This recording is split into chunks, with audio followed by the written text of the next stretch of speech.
एक छोटा सा गांव था, नाम था सुकूनपुर। वहां एक पेड़ था, गुलाबी पत्तों से भरा हुआ, जो सिर्फ छांव नहीं, सुकून भी देता था। जो भी उस पेड़ के नीचे आकर आराम करता था, हर किसी ने बोला, ये पेड़ में कुछ चमत्कारी है। जब भी इधर रुकता हूं तो एक सुकून मिलता है। उसी गांव में एक बुजुर्ग दादू रहते थे, अपने पोते के साथ। उन्हें गांव के सबसे समझदार इंसान माना जाता था। वो दादू अपने छोटे से पोते राजू को हर शाम उस पेड़ के नीचे लाते और कहानियां सुनाते और कहते, बेटा, ये पेड़ सिर्फ पेड़ नहीं है, ये हमारा परिवार है। मैंने इसे अपने हाथों से लगाया है और इसने मुझे जिंदगी भर छांव दी है। राजू मुस्कुरा के पूछता, दादू, क्या पेड़ भी परिवार होते हैं? दादू थोड़ा सा हंसते हुए बोलते, जिसने तुझे बिना कुछ मांगे छांव दी, थकान में सहारा दिया, वो क्या किसी अपने से कम है?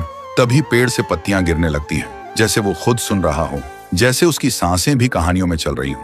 वक्त गुजरता गया, दादू बूढ़े हो गए और एक दिन दुनिया छोड़ गए और राजू भी अकेला उदास हो गया था। अब राजू हर दिन उसी पेड़ के नीचे लेट कर रहता था। एक दिन वो आंखों में आंसू लेकर पेड़ को देख के बोलता है, दादू, आइए ना, मुझे कहानी सुननी है। मैं खुद को बहुत ही अकेला महसूस करता हूँ। तभी पेड़ बोलने लगता है, राजू, तू अकेला नहीं है, मैं हूं ना, तेरा परिवार। राजू चौंक जाता है और बोलता है, तुम कैसे बोल सकते हो?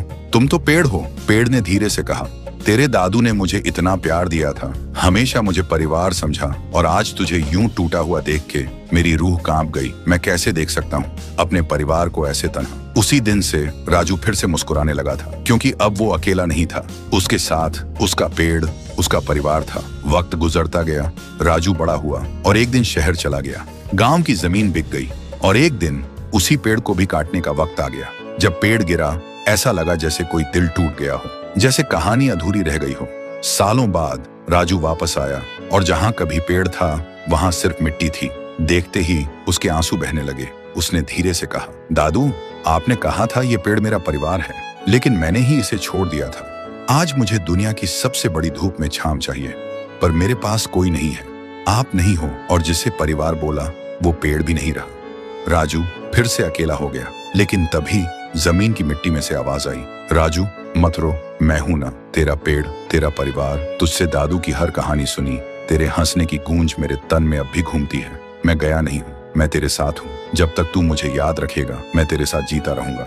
राजू चौंक गया, आंखों में आंसू पर एक हल्की सी मुस्कान। उसने वहीं एक छोटा सा पौधा लगाया और एक स्लेट पे लिखा, जिसने बिना कुछ कहे तुझे सब कुछ दिया, उसे कभी मत तोड़ना, चाहे वो पेड़ हो या रिश्ता।